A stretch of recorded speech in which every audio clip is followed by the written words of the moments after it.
ঢাকা ও আশেপাশের জেলাসহ বিভিন্ন স্থানে গ্যাস সংকট, ফিলিং স্টেশনে যানবাহন চালকদের দীর্ঘ অপেক্ষা, আবাসিক ও শিল্প খাতেও ভোগান্তি।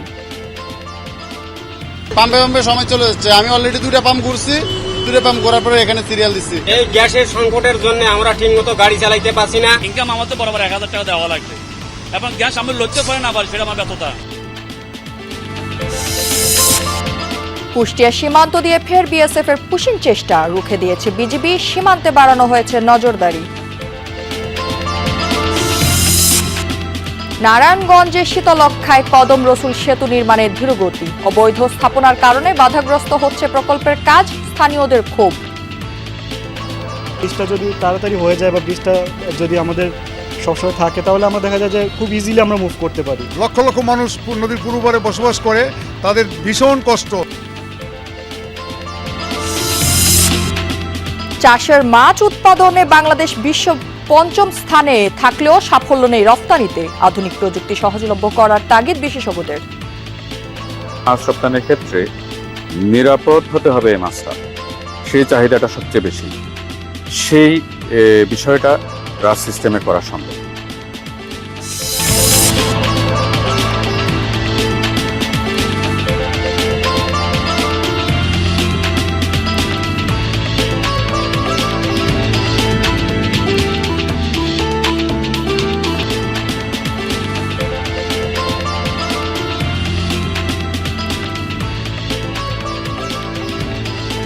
দর্শক আমন্ত্রণ, সংবাদ সারা দেশে। আপনাদের সাথে আমি আছি রাহেলা জ্যোতি। এতক্ষণ শিরোনাম দেখছিলেন, এবার থাকছে পুরো খবর। ঢাকা ও আশেপাশের জেলাসহ দেশের বিভিন্ন স্থানে গ্যাস সংকটে ভোগান্তি পোহাতে হচ্ছে গ্রাহকদের। কোথাও কোথাও সিএনজি পাম্পগুলোতে ঘন্টার পর ঘন্টা অপেক্ষা করেও গ্যাস মিলছে না। ফিলিং স্টেশনে গ্যাসের চাপ কম থাকায় দেখা দিচ্ছে যানবাহনের দীর্ঘ লাইন।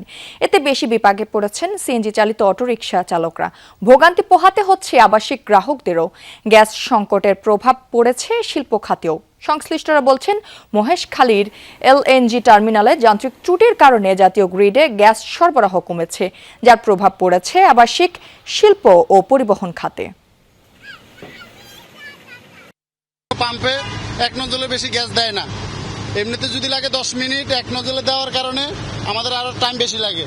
যত পাম্প আছে ব্যাগগুলো সিরিয়াল মনে করেন আমি গ্যাস অত লইতে পারলাম না, সময় আমাতে পাইলাম না, কষ্ট হয়ে যেতেছে। গ্যাস কম বেশি সবগুলো বন্ধ, এখানে কয়েকটা খোলা আছে, এগুলোর মধ্যে আমরা গ্যাস নিতে অনেক কষ্ট হয়ে যেতেছে। গ্যাস সংকটের বিষয়ে আরো জানাতে চট্টগ্রাম থেকে যুক্ত হচ্ছেন সহকর্মী শহীদুল সুমন।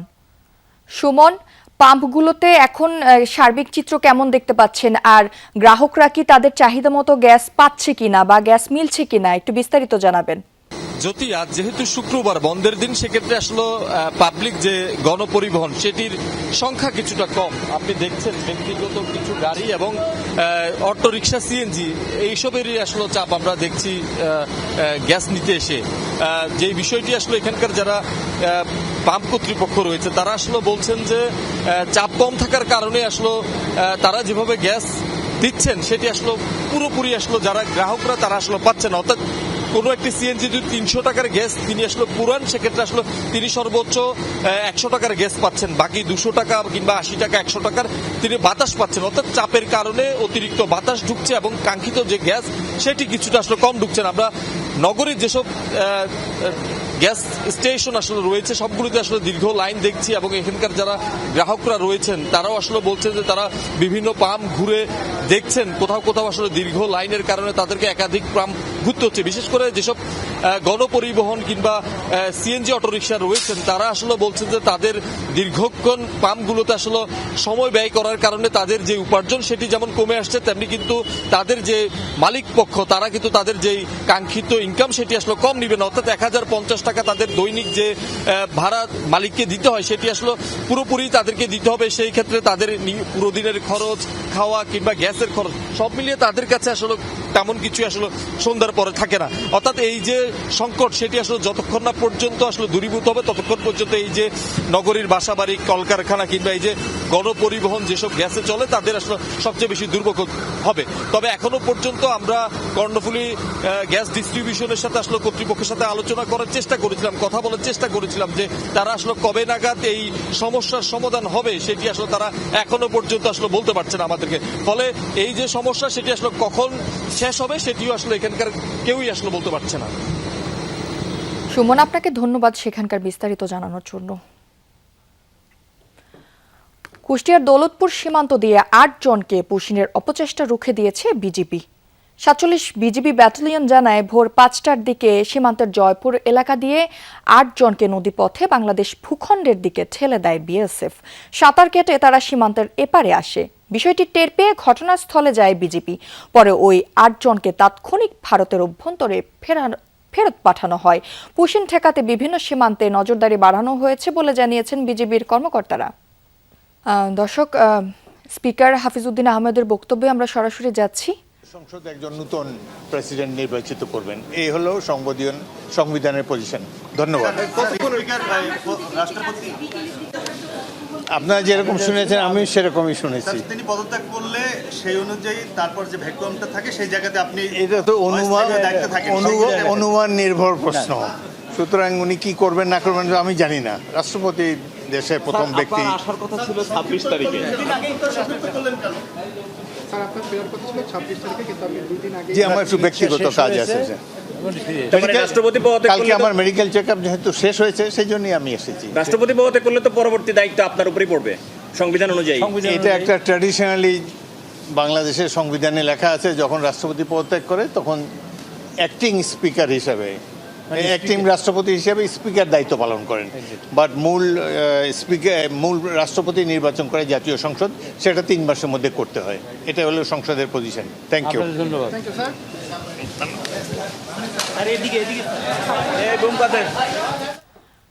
রাষ্ট্রপতি পদত্যাগের সম্ভাবনায় থাইল্যান্ডে ব্যক্তিগত সফর সংক্ষিপ্ত করে দেশে ফিরেছিলেন জাতীয় সংসদের স্পিকার হাফিজউদ্দিন আহমেদ এবং তিনি হজরত শাহজালাল আন্তর্জাতিক বিমানবন্দরে এ বিষয়ে কথা বলেছিলেন। আমরা সরাসরি সেখানেই ছিলাম। দর্শক, চলে যাচ্ছি পরবর্তী খবরে। নারায়ণগঞ্জের শীতলক্ষ্যা নদীর ওপর নির্মিত হচ্ছে কদম রসুল সেতু। ২০১৮ সালে একনেকে অনুমোদন পাওয়ার পরও নানা জটিলতার নির্মাণ কাজ শুরু হয় বিলম্বে।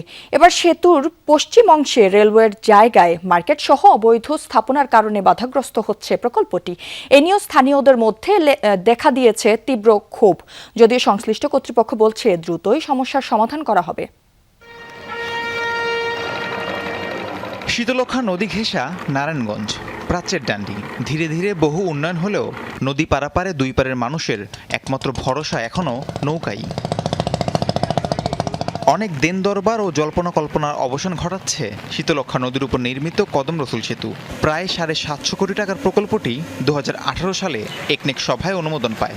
নানা জটিলতা কাটিয়ে 2025 সালে জমি অধিগ্রহণ করা হয়। 2026 সালে প্রকল্পের মেয়াদ শেষ হবার কথা থাকলেও নতুন সময়সীমা নির্ধারণ করা হয়েছে 2028 সালের জুন মাস পর্যন্ত। এখানে যদি ব্রিজ হয় আমগার লেগে অনেক ভালো হবে, জনগণের লেগে ভালো হইব, সবার লেগে ভালো হবে। এই সেতুটা বাস্তবায়ন হলে বন্দরে যে লাখো মানুষ রোদে বৃষ্টিতে কষ্ট করে নদী পারাপার হয়, চিকিৎসার অভাবে ভুগতে হয়, ভালো চিকিৎসার জন্য কোনো ডাক্তার আমরা বন্দরে পাই না, নারায়ণগঞ্জে আসতে হয়, এই সমস্যাগুলি থেকে বন্দরের মানুষ পরিত্রাণ পাবে। লক্ষ লক্ষ মানুষ নদীর পূর্ব পারে বসবাস করে, তাদের ভীষণ কষ্ট, তারা রুগী নিয়ে আসা যাওয়া করতে পারে না। এত উপকার হবে, কারণ আমরা রেগুলার অফিস করি এখানে, তো ব্রিজ হলে আমাদের জন্য সুবিধা না, অবশ্যই সুবিধা। দীর্ঘদিনের দুর্ভোগ লাঘব হবে এমন আশায় বুক বেঁধেছেন স্থানীয়রা। কিন্তু সেতুর পশ্চিম অংশে রেলওয়ের জমি লিজ নিয়ে অবৈধ স্থাপনার কারণে মন্থর গতিতে এগুচ্ছে নির্মাণ কাজ। এই নিয়ে তীব্র ক্ষোভ দেখা দিয়েছে দুই পারের বাসিন্দাদের মাঝে। এই জায়গার জন্য তো আপনার বন্ধ হয়ে যাবে না, সেতু দ্বার বন্ধ হবে না, এটা দ্রুত করাই উচিত। যেটা হচ্ছে জনগণের এবং সবার উপকারী, সেক্ষেত্রে যেটা সর্বসকলের জন্য ভালো সেটা করে দেওয়া ভালো। যদি এতে কোনো কিছু উচ্ছেদ করতে হয়, উচ্ছেদ করে আমাদের ব্রিজটা দ্রুততর কাজ শেষ করা উচিত। ব্রিজটা যদি তাড়াতাড়ি হয়ে যায় বা ব্রিজটা যদি আমাদের সবসময় থাকে, তাহলে আমরা দেখা যায় যে খুব ইজিলি আমরা মুভ করতে পারি। বাট এই যে নৌকার কারণে দেখা যায় যে আমরা এই পাই তো এই পাই না। প্রকল্প পরিচালক বলছে, যত দ্রুত অবৈধ স্থাপনা অপসারণ করে সেতু কর্তৃপক্ষকে বুঝিয়ে দেওয়া হবে তত দ্রুতই শেষ হবে সেতুর নির্মাণ কাজ। সিটি কর্পোরেশনের প্রশাসক জানালেন, সেতু নির্মাণে যেসব সমস্যা রয়েছে তা দ্রুতই সমাধান করা হবে। সামনে আরো পাইলিং এর কাজ আছে, যে কাজগুলো আমরা 2 মাসের মধ্যে শেষ করতে পারবো যদি আমাদেরকে সার্বিক সবাই মিলে আমাকে আরো একটু সহযোগিতা করে। যেই সমস্যার মধ্যে বন্দরবাসী নিপতিত, বন্দরঘাট বা অন্যান্য ঘাটগুলির মধ্যে গেলে বোঝা যায় মানুষ কত কষ্টের মধ্যে আছে, কিভাবে এই ঝড় বৃষ্টির মধ্যে তারা পারাপার হচ্ছে। এটা যাতে দ্রুত সমস্যার সমাধান হয় সেটার জন্য আমাদের আগ্রহের কমতি নেই। শীতলক্ষ্যা নদীর উপর নির্মিত কদম রসুল সেতুটির মূল 380 মিটার অংশ বিশেষ তারে ঝুলন্ত অবস্থায় থাকবে।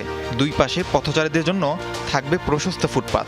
বাংলাদেশের এখন পর্যন্ত প্রথম কেবল স্টেট ব্রিজ হতে যাচ্ছে। আমরা এটা ট্রাই করছি যাতে নদীর মধ্যে কোনো পিয়ার না পড়ে এবং নদীর নাব্যতা যাতে ক্ষতিগ্রস্ত না হয়। এই কারণেই আমরা মূলত এই সেকশনে কেবল স্টেট ব্রিজটা আমরা এই পদ্ধতিটা গ্রহণ করছি। প্রকল্পটা শেষ হবে, দেখবেন যে এটা বাংলাদেশের অন্যতম একটা সুন্দর সেতু হতে যাচ্ছে। রাহিম সারোয়ার, যমুনা নিউজ। যমুনার ভাঙ্গন থেকে সিরাজগঞ্জের চৌহালি উপজেলার গ্রামগুলোকে রক্ষায় জিও ব্যাগ ফেলা হলেও ব্লক বিছানো নিয়ে চলছে জটিলতা। গৃহীত প্রকল্পের 950 কোটি টাকা বরাদ্দের মধ্যে 447 কোটি খরচ হয়ে গেছে, অথচ প্রকল্পের অগ্রগতি জানা নেই নির্বাহী প্রকৌশলীর। আপাতত জিও ব্যাগ ফেলে ভাঙন রোধের চেষ্টা করছে পানি উন্নয়ন বোর্ড।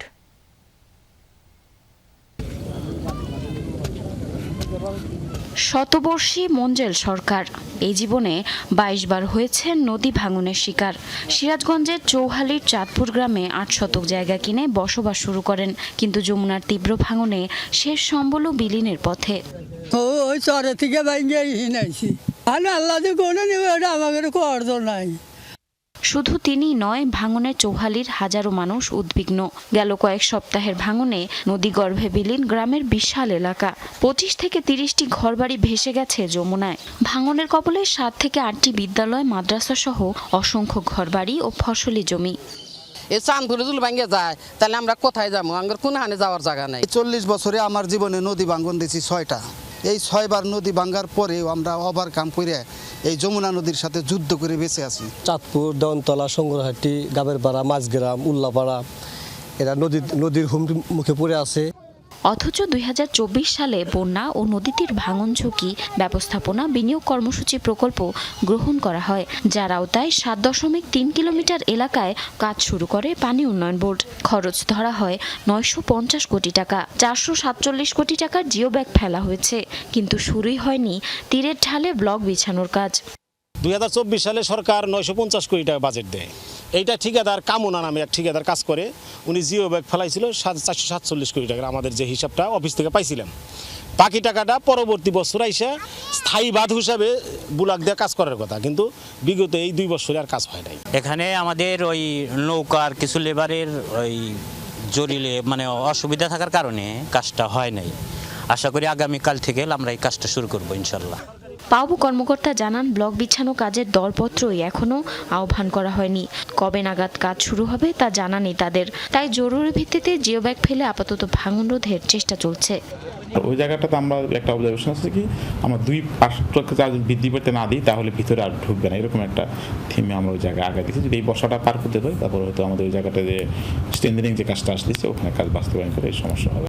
সিরাজগঞ্জ 5 আসনের সংসদ সদস্য জানান, চৌহালিকে ভাঙন থেকে রক্ষায় সরকারের কাছে বেশ কিছু প্রস্তাব দেওয়া হয়েছে, যা দ্রুত বাস্তবায়নের আশ্বাস দিয়েছেন তিনি। এটা একটা স্থায়ী বাঁধ কিভাবে নির্মাণ করা যায়, স্থায়ীভাবে এই সমস্যার সমাধান করা যায়, ইতিমধ্যে এ ব্যাপারে সরকার অত্যন্ত সচেতন এবং সমীক্ষা চলছে। শুধু আশ্বাস নয়, ভাঙন রোধে দ্রুত কার্যকরী পদক্ষেপ গ্রহণের দাবি এলাকাবাসীর। জারিন অর্নি, যমুনা নিউজ। মাছ চাষে বাংলাদেশের সাফল্য নতুন নয়। উৎপাদনে বিশ্বের শীর্ষ 5 দেশের একটি হলেও রফতানিতে এখনও কাঙ্ক্ষিত অবস্থানে পৌঁছাতে পারেনি। সেই চ্যালেঞ্জ মোকাবেলায় এখনই উদ্যোগ নিতে হবে সরকারকে। বিশেষজ্ঞরা বলছেন, প্রচলিত পদ্ধতিতে পানির গুণগত মান, রোগ নিয়ন্ত্রণ এবং উৎপাদনের ধারাবাহিকতা নিশ্চিত করাও কঠিন।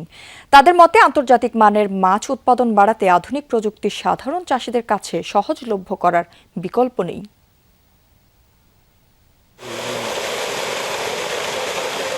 মাছ চাষে বাংলাদেশের সাফল্য নতুন নয়, উৎপাদন বাড়ছে বছর বছর।